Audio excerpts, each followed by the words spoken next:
Hello my dear friends, welcome to ARL expert with आशु।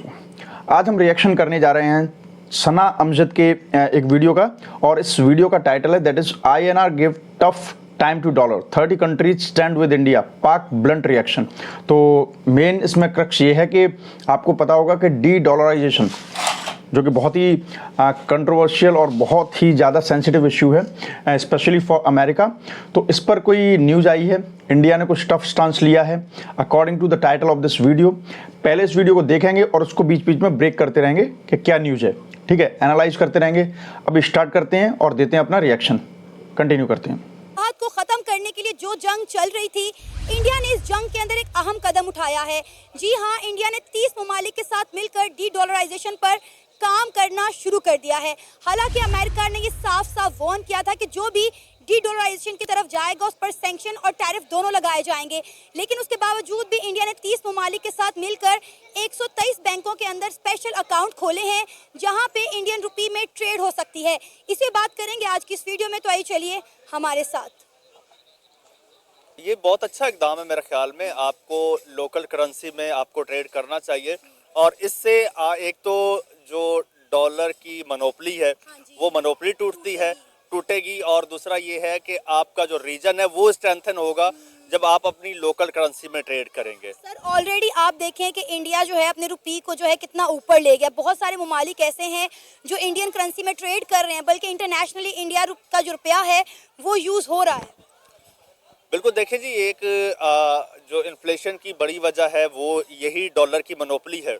तो China भी यही कोशिश कर रहा है कि वो लोकल करेंसी में ट्रेड करे, इंडिया कर रहा है कोशिश। तो ये बहुत अच्छा इकदाम है और करना चाहिए। जाहिर सी बात है, इससे इंडिया की इकॉनमी है जो वो मज़ीद स्ट्रेंथन होगी, और जो डॉलर की मनोपली है वो जब ख़त्म होगी तो वो बहुत फ़ायदा होगा। होता ज़रा मुश्किल है, क्योंकि जाहिर सी बात है, एक चौधरी है तो उसकी चौधराहट के खिलाफ जाना, उसकी चौधराहट तोड़ना मुश्किल होता है, और थोड़ी सी दलेरी चाहिए होती है, थोड़ा सा स्टैंड लेना होता है। और अगर इंडिया ने लिया है तो ये मेरा ख्याल में ना सिर्फ इंडिया बल्कि पाकिस्तान या फिर जो उसके आसपास के ममालिक हैं उनके लिए भी ये बड़ा बेनिफिशियल है। आपको पता है कि अमेरिका ने, यानी कि डोनाल्ड ट्रंप ने खुलेआम ये कहा था कि अगर किसी ने कोई इस तरह की हरकत की, डॉलर को जो है नीचे लाने की कोशिश की, तो हम उन पर टैरिफ भी लगाएंगे और उन पर सैंक्शंस भी लगाएंगे। क्या बात है, इंडिया डरता नहीं है अमेरिका से? मैंने ऑलरेडी यही बात की ना कि वो चौधरी है, ठीक है, अपने आप को वो चौधरी समझता है, और उसकी कोशिश होती है कि भाई सबको दबा के रखूँ, मेरी पॉलिसीज चले, मेरी करेंसी चले और मेरा सिक्का चले। जिस तरह पुराने वक्तों में बादशाह होते थे, अपना सिक्का चलाते थे। तो अगर इंडिया, देखो इंडिया भी एक तो आप कह लो कि पॉपुलेशन के हिसाब से एक बहुत बड़ा मुल्क है, डेमोक्रेटिक, बहुत बड़ी एक डेमोक्रेटिक पावर भी है। और according to this video 30 countries, आपको पता होगा पहले से भी ये बातें चलती रही हैं time to time, but you know that US में रिजिम्स वगैरह चेंज होती हैं तो इससे काफ़ी फ़र्क पड़ता है वर्ल्ड वाइड। तो ये भी कुछ ऊपर नीचे की अप्स एंड डाउन्स खबरें चल रही हैं, but the main thing is that initially it was not easy to be handled. अब यहाँ पर बात क्या है कि 30 कंट्रीज़ के साथ, according to this video I am getting information that with 30 countries India ने 123 बैंक्स में अकाउंट खोले हैं। For what? जो ट्रेड है, ट्रेड को आपस में करेंसी स्वैप करके। आपको पता है कि पूरे वर्ल्ड में US इंटरनेशनल ट्रेड के लिए US डॉलर्स का यूज होता है। अब जब इंटरनेशनल, आपको पता है पूरी दुनिया कितनी बड़ी है, कुछ भी किसी भी कंट्री को ट्रेड करना है इंटरनेशनल लेवल पर तो वो डॉलर्स का यूज करते हैं। डॉलर्स का यूज करते हैं तो डॉलर्स की डिमांड बढ़ती है, डॉलर्स की डिमांड बढ़ती है तो US डॉलर्स छापता है, डॉलर्स छापता है तो फिर लोगों को वो डॉलर्स रखने पड़ते हैं। बिकॉज आपको पता होगा कि जो किसी भी कंट्री की करेंसी होती है, उस करेंसी को आप अपने देश के अंदर तो चला सकते हो, but when it comes to the import and export from outside country, वो आपकी लोकल करेंसी को नहीं लेते, उनको चाहिए डॉलर्स। डॉलर्स आप तब दे पाएंगे जब आपके फॉरेक्स रिजर्व में वो डॉलर्स होंगे। वो डॉलर्स जो है फॉरेक्स रिजर्व में कैसे आएंगे? जब आप कुछ एक्सपोर्ट करते होंगे, जब आप किसी को कुछ दोगे तभी तो आपको इंटरनेशनल करेंसी मिलेगी, क्योंकि आप इंटरनेशनल किसी भी कंट्री को दे रहे हो तो इंटरनेशनल करेंसी में ही ट्रेड होता है। तो जब आपके रिसोर्सेज या आपने कोई मैन्युफैक्चरिंग की है, कोई टेक्नोलॉजी वगैरह कुछ भी ट्रांसफर कर रहे हो तो उसको बेचने का पैसा मिलता है ना, तो इन इंटरनेशनल मार्केट आपको डॉलर्स मिलता है। तो सबसे पहले आपके पास कुछ होना चाहिए एक्सपोर्ट करने के लिए। तो जब आप एक्सपोर्ट करते हो तो उसके बदले क्या लेते हो? डॉलर्स। वो डॉलर्स कहाँ जाता है? आपका फॉरेक्स रिजर्व में, और वो जितना बढ़ता जाता है, जैसे आपने सुना होगा कि इंडिया का फॉरेक्स रिजर्व बढ़ता जा रहा है, ठीक है। तो उससे क्या होता है कि कभी कल को कोई इमरजेंसी आ गई या आपको कभी टाइम टू टाइम आपको कोई भी चीज़ इंपोर्ट करने की ज़रूरत है for the needs of your country, आपको फुलफिल करने के लिए, तो आपके पास इतना फॉरेक्स रिजर्व है। क्यों? क्योंकि आपके कंट्री की जो इंटरनल करेंसी है उसको तो वो लेंगे नहीं इंटरनेशनल मार्केट में, तो वो क्या लेंगे? डॉलर्स। डॉलर्स कहाँ है? आपके फॉरेक्स रिजर्व में। और फॉरेक्स रिजर्व में आपका डॉलर रखा है तो आप उसमें से निकाल के देंगे। तो जब आपके पे फॉरेक्स रिजर्व में आपके ऑलरेडी डॉलर्स हैं जो एक्सपोर्ट कर करके आपने कमाया है, तो भी तो आप कभी भी कुछ भी खरीद सकते हैं। अब आपके पास एक्सपोर्ट करने के लिए कुछ है ही नहीं, आपके पास डॉलर्स नहीं आएंगे, लेकिन आपको कल को कुछ भी खरीदना है तो आपको क्या करना है? उनको डॉलर देना है। तो डॉलर फिर किससे मांगोगे आप? यूएस से। ठीक है, डॉलर्स तो वैसे काफ़ी कंट्रीज की करेंसी है, but here we are talking about US dollars. तो इससे क्या होता है? यूएस की डॉलर की डिमांड बढ़ती है, डिमांड बढ़ती है तो वो डॉलर्स वगैरह छाप के आपको देता है। ठीक है, और इसी तरीके से वो अपनी मार्केट को स्टेबल बना के रखता है। क्यों? क्योंकि यूएस डॉलर को डिमांड में बना के रखता है। अब आप समझिए, पावर को कौन नहीं चाहता है? तो आपको क्या लगता है कि यूएस ने सुपर पावर या पूरी मार्केट, वर्ल्ड मार्केट को कंट्रोल कर रखा है, वो कैसे किया है? करेंसी से। अब आप समझिए कि जब वो चीज़, वो पावर, जो पावर का जो मेन पॉइंट है, अगर वही उसके हाथ से छिनना स्टार्ट होगा, भाई जब वो कहते हैं ना, जब धुआं निकला है तो आग भी लगी होगी, और अभी से स्टार्ट कर रहे हैं तो आज नहीं तो कल इस पर चोट तो आएगी। इसीलिए डोनाल्ड ट्रंप ने इसके लिए वार्निंग भी दी थी स्टार्टिंग में when he assume the office of the US president. अब बस कहानी सारी यही है कि अगर किसी भी तरीके से आपस में, क्योंकि इंडिया भी बहुत चीज़ें एक्सपोर्ट करता है, इंडिया जिससे एक्सपोर्ट करेगा या और जिससे कुछ भी चीज़ लेगा तो उस पर भी कुछ देने के लिए होगा, तो आपस में क्या करना चाह रहे हैं? ये चाह रहे हैं अपनी अपनी करेंसी को यूज करो, आपस में स्वैप करो। तो इससे क्या है कि डी डॉलराइजेशन, मतलब डॉलर को मार्केट से धीमे धीमे करके बाहर निकालना स्टार्ट करो। ये यूएस के लिए बहुत खतरनाक है। अब देखो, वार्निंग कोई भी दे, पावर तो कोई नहीं छोड़ना चाहता, तो fail man goes for interpretation, Hindi में ऐसे बोलते हैं, खसियानी बिल्ली खम्मा नोची बोलते हैं। तो इसी तरीके से अब वो हो रहा है। लेकिन आपको यहाँ पर एक बात समझनी पड़ेगी, मैं थोड़ा सा लॉन्ग बोल रहा हूँ तो वो आपको मेरी ऑडियंस को समझाने के लिए। आपको पता होगा कि जब रशिया पर डेमोक्रेट्स ने, जो बाइडन जब थे, अंधाधुंध यूक्रेन के चक्कर में अपनी पावर का मिसयूज करते हुए उनके डॉलर्स को फ्रीज कर लिया, it was one of the biggest mistakes of US. और वो बहुत ऐसी मिस्टेक थी कि उसका खामियाजा अब यूएस को भुगतना पड़ेगा। ये उस टाइम पे भी एनालिस्ट वगैरह ने और मैंने भी बोला था कि ये बहुत बड़ी गलती कर दी, डॉलर्स को वेपनाइज नहीं करना था। ठीक है, तो मतलब ये बहुत लंबा डिबेट हो जाएगा, क्यों, क्या, कैसे, वो मैं अभी नहीं बताना चाहूँगा, it's a matter of economy. लेकिन हाँ, ये है कि वो गलत किया, इससे सब लोग अलर्ट हो गए और यूएस से भरोसा बिल्कुल डेक्लाइन होता चला गया। आपको पता है यूएस पे वैसे भी आप आंख बंद करके भरोसा नहीं कर सकते हैं। But the thing is that आज जो कुछ भी हो रहा है वो 30 कंट्रीज में 123 बैंक्स अकाउंट ओपन किए गए हैं और करेंसी स्वैप, आपस की करेंसी से ट्रेड होगा, एक्सपोर्ट इंपोर्ट होगा। ये डी डॉलराइजेशन की दिशा में बहुत बड़ा कदम है। ठीक है, और इसमें होता क्या है कि नोस्ट्रो वोस्ट्रो टाइप के 2 अकाउंट्स होते हैं, जिसमें कि क्या है कि आप किसी भी कंट्री को पैसा देना चाहते हो तो आप अपनी करेंसी देंगे, वो उस बैंक के अकाउंट में रख दिया जाएगा, फिर वहाँ से उस कंट्री की लोकल करेंसी को रिलीज कर दिया जाएगा। सेम वहाँ से इधर की तरफ होगा। अगर कोई मान लीजिए हमें मान लो जैसे कि अगर मैं बात करूँ दीनार है, तो दीनार आए इंडिया में, तो इंडिया के किसी बैंक में, अब ऐसा तो है नहीं कि इंडिया में मार्केट में किसी को दीनार बांट दिए जाएंगे, या जो भी जिसने भी एक्सपोर्ट किया था 6 दीनार मिल रहे हैं उधर से आ रहा है वो उसे यूज़ कर लेगा, नहीं, वो तो रुपए ही यूज़ करेगा इंडिया के अंदर। तो वो क्या होगा कि वो पैसा आएगा, वो दीनार आएंगे, तो यहाँ पर जो एक अकाउंट होगा नोस्ट्रो वोस्ट्रो टाइप का, वो एक अकाउंट होगा, उसमें रख दिए जाएंगे और उतनी ही चार्जेस वगैरह काट के जो कुछ भी होगा रिलीज करने वाला अमाउंट, वो इन रुपी, इन टर्म्स ऑफ रुपी उसको वेंडर को दे दिया जाएगा। तो ये कुछ इकोनॉमी के टर्म्स हैं। आई होप आपको काफ़ी कुछ समझ में आया होगा। नहीं भी आया होगा तो मेरे साथ बस रिएक्शंस देखते रहिए, आपको कई सारे धीमे धीमे करके अपडेट्स मिलते रहेंगे। तो बस ये सारी चीज़ यही है कि पावर जाते देख किसी को भी अच्छा नहीं लगता।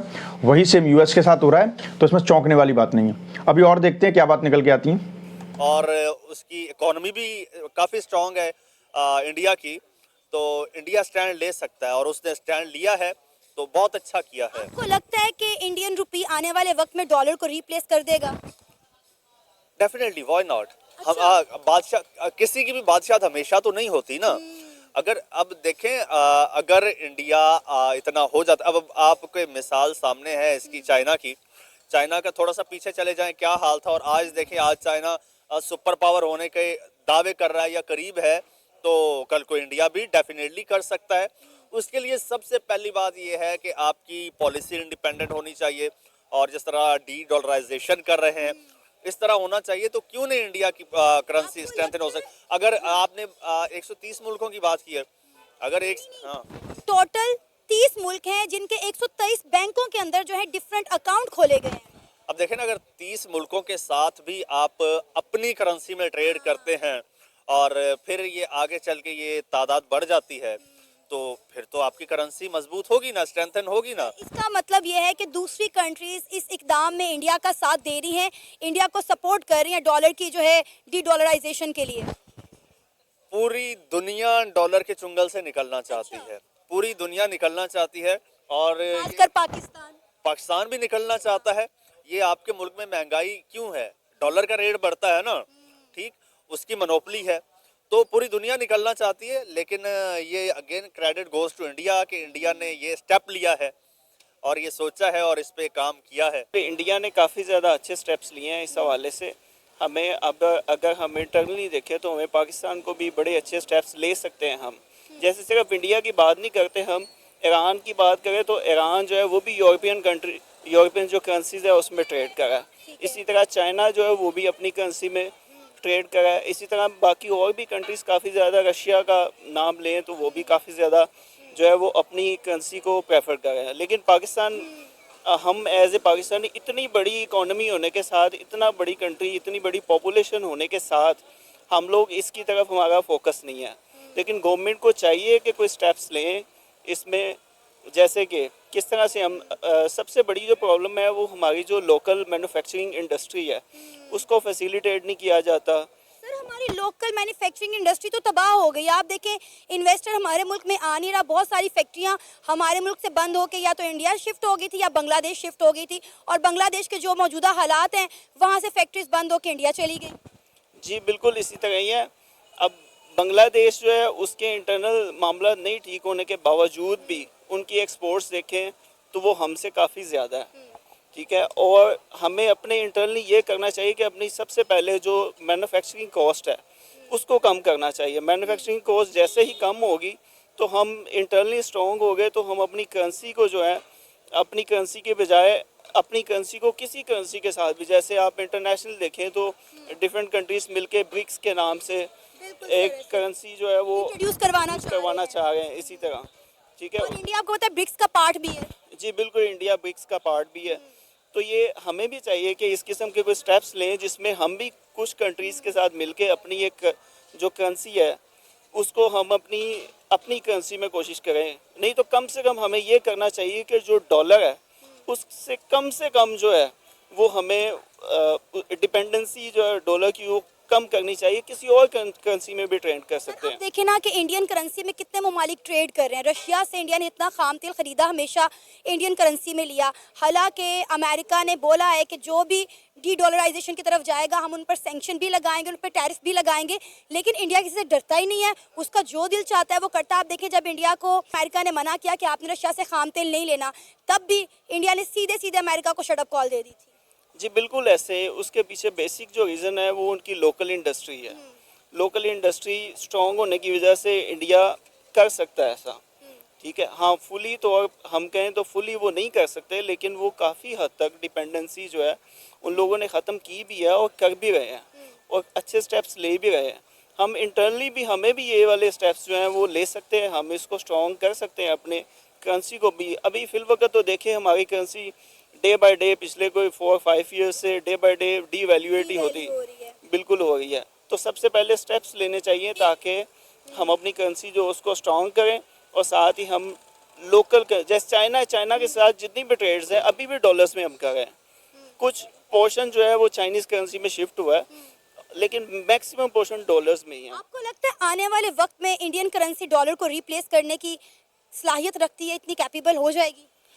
मुझे ऐसा तो नहीं लगता, लेकिन कुछ पार्ट तो लाजमी वो लेगी, कुछ पार्ट तो लाजमी ले सकती है। तो देख लें, ऑलरेडी इंटरनेशनल लेवल पर इंडियन करेंसी यूज़ होती है। आप किसी भी इंटरनेशनल एयरपोर्ट पे चले जाए, वहाँ पे इंडियन करेंसी का यूज़ होता है। जी बिल्कुल इसी तरह, और एक्सेप्ट भी किया जाता है उनकी करेंसी को, जबकि हमारी करेंसी समटाइम ऐसे प्रॉब्लम्स भी आते हैं कि हम एक्सचेंज भी नहीं करवा सकते होते प्रॉपरली। हमारी करेंसी की इतनी वैल्यू जो है वो नीचे जा चुकी हुई है। मैं सिंपल ये कहूँगा कि पहली बात ये है कि हमें अपनी जो हमारी एक्सपोर्ट्स हैं वो बेहतर करनी चाहिए, क्योंकि हमारी इंपोर्ट बहुत ज़्यादा है, जो बैलेंस ऑफ ट्रेड है वो इक्वल नहीं है, इसको कोशिश करके इक्वल करना चाहिए। सेकंड, एक्सपोर्ट हमारी तभी बढ़ेगी जब हम अपने मुल्क में कुछ बनाएंगे। पाकिस्तानी जो है वो मेड इन पाकिस्तान पे ट्रस्ट नहीं करते, तो दुनिया कहाँ करेगी? वो जिस तरह भाई ने बताया कि आपको ना अपनी जो लोकल इंडस्ट्री है ना उसको प्रमोट करना है। जब आप अपनी लोकल इंडस्ट्री को प्रमोट करेंगे और आप अपनी जो बेसिक्स चीज़ें हैं उनके ऊपर काम करेंगे तो देन आप किसी चीज़ के साथ आप कम्पीट कर सकते हैं। अदरवाइज़ नहीं तो फिर जिस तरह चल रहा है वो चलते रहेंगे। आपकी ना आप बिज़नेस में आगे जा सकते हैं, ना आप इंटरनेशनल लेवल पे अपनी करेंसी को मज़ीद प्रमोट कर सकते हैं। सर, जिस तरह इंडियन अपनी करेंसी को प्रमोट कर रहा है, इससे इंडिया को ट्रेड में कितना बेनिफिट होने वाला है। आप देखें, ऑलरेडी तमाम ममालिक का रुझान इंडिया की तरफ से है। हर कंट्री इंडिया के साथ ट्रेड कर रही है। इंडिया के प्राइम मिनिस्टर नरेंद्र मोदी आए दिन किसी ना किसी मुल्क पे विजिट पर रहते हैं और वहाँ जाके नई नई डील साइन करके लाते हैं। हालांकि ऑलरेडी इतना ज़्यादा इन्वेस्टर इंडिया के अंदर बैठा हुआ है, वो मजीद इन्वेस्टमेंट इंडिया में खींच के ला रहे हैं। जी, मैंने पहले भी भाई ने भी बताया कि मैं भी ये फिर बात कर रहा हूँ कि आपकी जो लोकल इंडस्ट्री है ना वो सारा बेस करता है उसके ऊपर। आपकी जो अपने कंट्री की प्रोडक्ट है ना, जो बेसिक चीज़ें हैं जो आपकी, आप उनको प्रमोट करें। चाइना के अंदर जो भी वो चीज़ बनाते हैं वो अपनी बेसिक चीज़ों को प्रमोट करते हैं। ठीक है, सिंपल सी बात है। हम इंडिया देखें, मेड इन इंडिया से इंडिया कहाँ से कहाँ पहुँच गया है। चला गया बिल्कुल, वो क्योंकि वो अपनी इंडस्ट्री को प्रमोट किए जा रहे हैं। इंडिया के अंदर जब नरेंद्र मोदी की सरकार आई तो उन्होंने एक रूल बनाया था कि हमने जो है इंपोर्ट पर कम और एक्सपोर्ट पे ज़्यादा ध्यान देना। हमने सब कुछ इंडिया में बनाना है और फिर उसको एक्सपोर्ट दे करना। अब देखें, वो सुई से लेकर जहाज़ तक, ब्राह्मोस मिसाइल तक खुद बना रहे हैं और पूरी दुनिया को एक्सपोर्ट कर रहे हैं। और आप देख लें कि उनका इस चीज़ पर रुझान कितना ज़्यादा बढ़ गया है। मेक इन इंडिया ने इंडिया को बना दिया है। हमारी पॉलिसीज एडवर्स है। हमारा ज़्यादा जो रुझान है वो इम्पोर्ट के ऊपर है।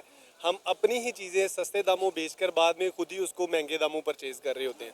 तो बेसिकली गवर्नमेंट को they must take a bold step about this. तो वो जिस तरह अगर बोल्ड स्टेप लेते हैं तो हम देन इन फ्यूचर कुछ मतलब कम्पीट कर सकते हैं। अदरवाइज़ मेरा नहीं ख्याल कि हमारी जो इकॉनमी है और हमारी करेंसी है जो कंसोलिडेट हो।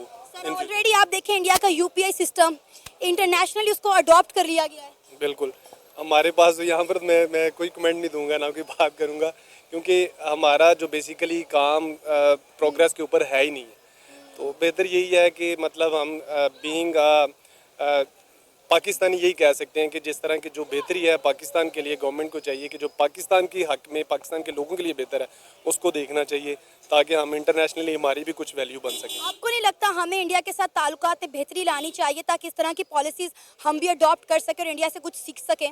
हाँ बिल्कुल होना चाहिए। देखें, आपको ये एक लर्निंग प्रोसेस है आपका, आप कहीं से भी सीख सकते हैं। ठीक है, वो एक जो हमारे जो बाकी मैटर्स हैं वो एक अपार्ट है, वो लेते हैं, वो लेते हो सकती हैं, लेकिन ऐसा मुमकिन नहीं है। क्योंकि अमेरिका ने हमेशा जो अपनी मैनिपुलेशन है वो अपने सर पर रखी है और वो हमेशा से मार्केट को डिक्टेट करता है। और अब इस हवाले से अगर ये बात अगर आप चाइना के हवाले से कहती तो शायद तस्लीम कर लेता मैं, लेकिन इंडिया के हवाले से उनका हाल ज़रूर हो सकता है, लेकिन ऑल्दो कि वो दे आर स्ट्रगलिंग मच, लेकिन ऐसा मुमकिन नहीं है। सर, आप देखें कि कितने कंट्रीज ऐसे हैं जिनके साथ इंडिया जो है वो डॉलर में ट्रेड कर रहे हैं। इंटरनेशनली भी हम देखें, एयरपोर्ट के ऊपर भी इंडियन करेंसी यूज़ की जाती है। आप उनकी नाइयों की दुकानों पे देखें, वहाँ पे पाइयाँ भी यूज़ हो रही हैं, पाई दें और कटिंग करवा लें, पाई दें और ये कर लें। तो ये तो सिर्फ बात ये है कि अगर आप एक माशियत को बेहतर करने। देखो, यहाँ पे मैं कुछ और चीज़ें बोलना चाहूँगा कि यूएस टैरिफ्स एंड सैंक्शंस की जो धमकी देता है वो अब कितनी भी दे ले, इन केस ऑफ इंडिया सबसे पहले आपको ये समझना होगा कि कोई किसी पे मतलब एहसान नहीं कर रहा होता। It's geopolitics, it's about economy, it's about balance. आप जानते हो कि जब आपके पास कुछ वर्थ है तो सामने वाला आपकी सुनेगा, and that's the reality that India is now one and only the biggest market for the world. 1.4 billion people, population होने के नुकसान ही नहीं होते, फायदे भी होते हैं। So here I am talking about the benefit of this large size of population in India. ठीक है, तो मार्केट है, ये सबसे बड़ी प्रॉब्लम है, ये दुखती नस है। यहाँ पर आकर सब फंस जाते हैं। तो हो क्या रहा है कि वो घुड़की होती है ना, घुड़की दिखाने की तो कोशिश सब करते हैं। लेकिन एक बात याद रखना पड़ेगा कि इंडिया की एक सबसे अच्छी फॉरेन पॉलिसी का स्टार्टिंग से एक सबसे बेस्ट पार्ट जो रहा था वो नॉन अलाइंड मूवमेंट। तो नॉन अलाइंड हो के नाम मतलब कहने का ये है कि जो गुटबंदी होती है कि एक तरफ यूएसएसआर का गुट था, एक तरफ अमेरिका का गुट था एंड ऑल, इंडिया ने कभी किसी गुट को नहीं पकड़ा और अपने पैरों पर स्टैंड करने का रिलाई किया। ये फॉरेन पॉलिसी धीमे धीमे करके आज बहुत बड़ा रूप ले चुकी है। अब है क्या कि इंडिया की मार्केट है, इंडिया ने एक सिचुएशन तो समझ ली, आपको पता है फॉरेन पॉलिसी में बहुत बड़ा शिफ्ट आया है।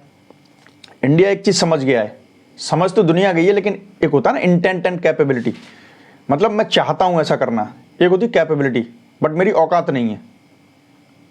अब आज की डेट में क्या है कि सारे मतलब they are so many countries in the world, they have intent to challenge US dollar, but they can't because they don't have the capability. लेकिन इंडिया के पास इंटेंट तो है ही, साथ में कैपेबिलिटी है। कैपेबिलिटी क्यों है? Market, economy. तब यूएस यहां फंस गया है।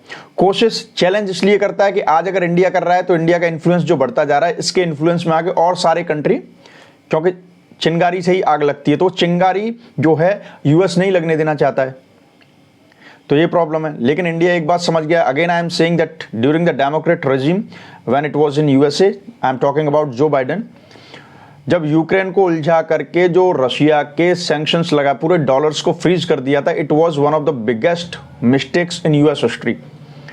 और ये उसी का नतीजा है। इंडिया जानता है कि भरोसा हम किसी पर कर नहीं सकते। इसके अलावा और भी वेपन्स वगैरह को लेके हैं, बट मैं इतना स्ट्रेच नहीं करना चाहता हूँ। भरोसा कोई करता नहीं हो, इंडिया इसका इंतजाम कर रहा है। इंडिया को पता है कि हमें ये आपस में करेंसी स्वैप करके अपना काम चलाना पड़ेगा। We have to throw the US dollar out of the market. इसलिए इंडिया अब इंटेंट में भी है, कैपेबिलिटी में भी है। हो सकता है कल को रहे ना रहे, बट हम जानते हैं और जिस तरीके से हम सोच रहे हैं वो अब ये आगे ही बढ़ेगा। ठीक है, तो ये है सारी कहानी। तो इसीलिए India give shut up call to US. सबसे पहली बात तो ये है। अब दूसरी बात आती है पेट्रोकेमिकल का। आपको पता ही होगा, एक छोटी सी लाइन में बता देता हूं। सारा खेल पेट्रोकेमिकल डॉलर्स, पेट्रो डॉलर्स बोलते हैं। क्रूड ऑयल की डिमांड बढ़ाओ और मार्केट को कंट्रोल करो। इसमें इन्होंने सब ओपेक वोपेक सब मिला करके इन्होंने बड़ा गेम खेला। ठीक है, लेकिन अब क्या हो रहा है, धीमे धीमे दुनिया इलेक्ट्रिसिटी और नेचुरल रिसोर्सेज गैसेस वगैरह की तरफ जा रही है। इसीलिए यूएस हर हालत में ईरान पर आंख गड़ाए बैठा है। इसीलिए समझ रहे हैं ना, अगर आप कनेक्ट कर सकते हैं समझो, क्योंकि ईरान में नेचुरल गैस वगैरह बहुत है और आने वाले टाइम में this is the resource. It is overall fight of the resources to capture the resources and it's all about dollar power. तो जो कुछ भी है ये भी ये कनेक्ट करता है। और एक मैं आपको और बता दूं कि देखो इंडिया रिप्लेस कर सकता है कि नहीं, तो बहुत मुश्किल होगा अभी तो। If I talk about the present situation, we talk sensibly. हम पाकिस्तान की तरह नहीं है कुछ भी बोल दें, टाइम लगेगा, लेकिन नथिंग इज इम्पॉसिबल। चाइना की बात करें, चाइना के रातों रात बन गया। चाइना ने देखा जाए अपने लेवल पे, whether it is communist, I can not talk about the रजीम, but the thing is that उन्होंने कुछ किया, उन्होंने दिमाग चलाया, मेहनत की, आज वो बने। आज वो युआन को लेकर के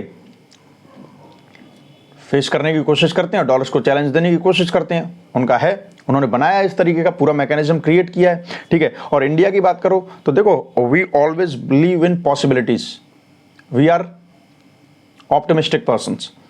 कुछ भी हो सकता है, बस हमें काम करने से मतलब है। हम काम कर रहे हैं, कल को होगा भी, और इसी उम्मीद से काम करते हैं। ठीक है, कुछ और पॉइंट सुनते हैं के हवाले से इकदाम लेते हैं तो दैट साउंड्स गुड। लेकिन बात यह है कि ये कह देना कि जी इंडियन रुपी जो है वो जाके 300 या पौने 300 जो कि डॉलर का रेट है इस वक्त पाकिस्तान में, उसको जाके बीट कर देगा या उसको जाके कहीं पे कम्पीट कर देगा, तो ये सब मुमकिन नहीं है। मतलब रियलिस्टिक होकर सोचना पड़ेगा।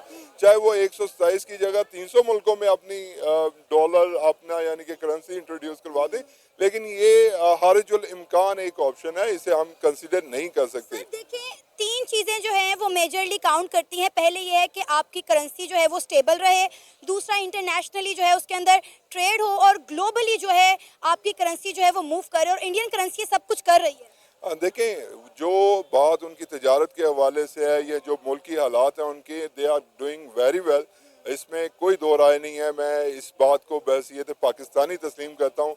हम नॉट द वन के जो कहे कि जी इंडिया बहुत पीछे है, हमें अपने गिरबान में हो झांकना चाहिए। लेकिन बात यह है कि अगर जो ये आप बात कर रही है ना कि इंडिया डॉलर को किसी एक दौर में जाके कम्पीट कर पाएगा, तो मेरा ख्याल में आपको 2-3 डेकेड्स के लिए तो सोचना भी नहीं चाहिए उसके लिए, क्योंकि उसकी वजह यह है कि उनकी इकोनॉमी अच्छी है, ऑल्दो उनकी जो इंटरनेशनल फॉरेन अफेयर्स हैं वो अच्छे हैं, लेकिन बात यह है कि आपको रियलिस्टिक होना पड़ता है। आइडियलिज्म जो है इमरान खान साहब के दौर में हमने देखा है, आइडियलिज्म होना या आइडियलिस्टिक होना कोई बुराई नहीं होती, लेकिन कहने का मकसद ये है कि रियलिस्टिक अप्रोच ये नहीं होती कि आप ये कहें जी कि कल को वो इंडियन करेंसी जो है वो डॉलर में जाके वो देखी जाएगी, डॉलर में वो देखा जाएगा, डॉलर जितनी उसकी स्पेस आ जाएगी, तो ये मुमकिन नहीं है ना। मुझे ये बता दें, आप माशाल्लाह इस हवाले से ज़्यादा जानती हैं मेरे से, ऑल्दो कि मैं भी जर्नलिस्ट हूँ लेकिन मेरा ये इसमें एक्सपीरियंस नहीं है। आप मुझे बता दें कि कौन से मुल्क की करेंसी आज तक अपने 300% भी इजाफे पे गई है? कोई भी नहीं जाती। तो अगर 300% पे भी चली गई तो इस वक्त आपकी जो करेंसी का रेट है, अगर उसे आप 3 से मल्टीप्लायर भी कर लेंगे तो you can not compete US. Indian currency और पाकिस्तानी करेंसी का कंपैरिजन करें तो आप मेजर फर्क फिर क्या देखते हैं? पाकिस्तानी तो मांग के तो मतलब हम लोग IMF से मांग के और मांग तांग के तो अपनी लाइफ गुजार रहे हैं। हमने जनाब हर जगह पे अब भी हमने नया जो उनका एक रोल ओवर मंसूबा है वो लेना है, उसके हवाले से हमें मजीद मुश्किलात होती हैं। हम अपनी अवाम को पेट्रोल में रिलीफ नहीं दे सकते, हम अपनी अवाम को जो बाकी चीज़ें हैं अशिया उर्दू नोश है उसमें रिलीफ नहीं दे सकते। उसकी क्या वजह है? उसकी वजह कि आपको IMF ने कहा है कि अगर आप ये रिलीफ देंगे तो you have to be inform us, otherwise you will not do this. Sir, India कम से कम अपनी करेंसी को जो है ऊपर लाने की कोशिश तो कर रहा है। आप देखें कि हमारे रुपए की क्या वैल्यू है। देखिए हमारे रुपए की जो भी वैल्यू है, लेकिन यहाँ पे पाकिस्तानी जो है वो मुख्तार हैं और गैरतमंद कौम है। और ऑल्दो के कोई अगर हम फाइनेंशियल एतबार से बात करें तो कोई अच्छे साइंस या कोई अच्छी माशियत के हवाले से हमें खबरें नहीं आती, लेकिन ऑल्दो पाकिस्तानी की हैसियत से मैं आज भी अपने मुल्क के लिए जो कुछ करना पड़ा उसके लिए करने के लिए तैयार हूँ। बहुत से लोग सियासतदान हों, आपके ब्यूरोक्रेट्स हों, वो अपना अपना काम कर रहे हैं। Let them do their work. इंशाल्लाह होप फॉर द बेस्ट कि इंशाल्लाह चीज़ें बेहतर हो जाएंगी। ये इसे कोई मतलब हम फॉर द टाइम बीइंग या मतलब फ़ौरन जो है वो करने में नहीं कर सकते। देखिए यहाँ पर जब भी पाकिस्तान से इन चीज़ों के बारे में बात करते हैं तो आई थिंक उनके सोच से ये बहुत दूर की बातें हैं और they can not even think about them. और वैसे भी उनका माइंडसेट सिर्फ उतने में ही यू नो दैट कवर्ड हो चुका है कि कितना सोचना है, बस उससे ज़्यादा उनके जो पूरा इस्टेब्लिशमेंट है या टीचिंग या क्लर्जी टाइप का जो पूरा का पूरा सिस्टम है वो उससे ऊपर उनका दिमाग निकलने नहीं देना चाहते। बट यहाँ पर जो बात आती है, देखिए सबसे पहले याद रखिए कि everything is possible. We Indians believe in everything is possible. This is the quotation and it gives us courage and it motivates to do everything. Everything can be possible if we start working with the good intent. ठीक है, सबसे पहली बात तो it is all about being optimistic. तो उसके लिए आपको बहुत अच्छे से प्रिपेयर करना पड़ेगा, अभी सालों लग जाएंगे तब आप अपनी किसी जनरेशन को शायद कर पाएँ, अभी हाल फिलहाल की चीज़ों से नहीं लग रहा है। सेकंड थिंग, देखिए UPI छोटी मोटी चीज़ नहीं है। भाई साहब ने थोड़ा सा बोल गए आराम से, हो सकता है उनका इंटेंशन नहीं हो, लेकिन UPI रेवोल्यूशन है। UPI एक रेवोल्यूशन है, आप समझते नहीं हैं। कितने कंट्री इस टेक्नोलॉजी को ले चुकी हैं और लेने की बात कर रहे हैं, आज भी चल रही है। UPI एक रेवोल्यूशन है इंडिया में। इसने इकोनॉमी, जो पैसा कभी बैंक्स में नहीं जाता था, छोटा छोटा पैसा, बड़ा बड़ा पैसा, मतलब बैंक्स में पैसे, बैंक्स तक का रास्ता जो होता है पैसों का, वो किया। और आपको पता होगा कि बैंक्स में मनी का रहना बहुत ज़रूरी है, इससे ओवरऑल इकोनॉमी चलती है, लोन्स वगैरह बढ़ते हैं, जिससे कि इंटरेस्ट वगैरह अर्निंग होती है। It is the part of overall economy to run. Okay, पहली बात तो UPI को आप इतना अंडर एस्टिमेट करके मत देखिए, क्योंकि आपको पता नहीं है कि UPI क्या है। कभी इंडिया में आइए, आपको पता चलेगा। ठीक है, अब यहाँ पर बात आती है कि देखिए पाकिस्तान की बात करें तो पाकिस्तान तो मार्केट में इन तरीके के क्वेश्चंस में कहीं पर भी खड़ा नहीं होता। बात इतनी है कि अभी इन्होंने बोला कि रियलिस्टिक होके सोचना पड़ेगा, बट आई थिंक रियलिस्टिक होके ही नहीं, ऑप्टिमिस्टिक होके भी सोचना पड़ेगा। रियलिस्टिक ठीक है, कोई भी चीज़ रियलिटी में है, लेकिन रियलिटी में अगर मान लो कोई चीज़ गलत है तो उसे सही नहीं किया जा सकता, या रियलिटी में कोई चीज़ है उससे ऊपर की चीज़ नहीं सोची जा सकती। तो जो रियलिटी में कभी कभी क्या, ज़्यादातर it's all about your mindset, लेकिन इम्पॉसिबल लगता है तो पॉसिबल उसे बनाया जाता है। तो okay, so I use here realistic but optimistic too. ठीक है, पॉजिटिव होके तो सोचना पड़ेगा, और इंडियंस में ये फ़र्क है। This is the basic difference between Indians and Pakistanis. Okay, और मेरी चीज़ों को अगर आप positive, I am talking to Pakistani common citizens, हर चीज़ पर भड़को मत। मेरी चीज़ को अगर आप सही तरीके से, आप में से कोई आई थिंक 10,000 में से भी कोई एक बंदा है, अगर मेरी चीज़ों को प्रॉपर तरीके से आप समझोगे तो इसे पॉजिटिव लीजिए और इस पर अगर आप काम करोगे तो आपकी आने वाली generations and Pakistan as a nation, जो कि कॉन्सेप्ट है ही नहीं आपके यहाँ, उसके लिए बहुत अच्छा है। आज आप इतना परेशान रहते हो चीज़ों को लेकर के, कल को सही हो सकता है अगर आप मेरी चीज़ों को अच्छे से लोगे तो। Otherwise again I am saying you are not optimistic, you are pessimistic. तो नेगेटिव माइंडसेट से निकलिए, पॉजिटिव रहिए। ठीक है, ये था आज का रिएक्शन। आपके दिमाग में भी कोई पॉइंट्स होंगे तो आप क्लियरली मुझे अपडेट कर सकते हैं, आप मुझे कमेंट कर सकते हैं, और मुझे कोई किसी भी तरीके का सजेशन या कोई वीडियो सेंड करनी है शेयर करने के लिए, तो रिएक्शन करने के लिए, तो आप कर सकते हैं इसमें, क्योंकि ये चैनल आप ही का है। ओके, इसके बाद मिलेंगे अगले रिएक्शन में। तब तक आप कमेंट कीजिए, शेयर कीजिए और सब्सक्राइब जरूर कीजिए। क्यों? क्योंकि सब्सक्राइब से मेरा मोटिवेशन बढ़ता है और मैं आपके लिए लाता हूं अच्छा कंटेंट। तो मिलते हैं अगले वीडियो में। Till then take care, good luck and bye bye.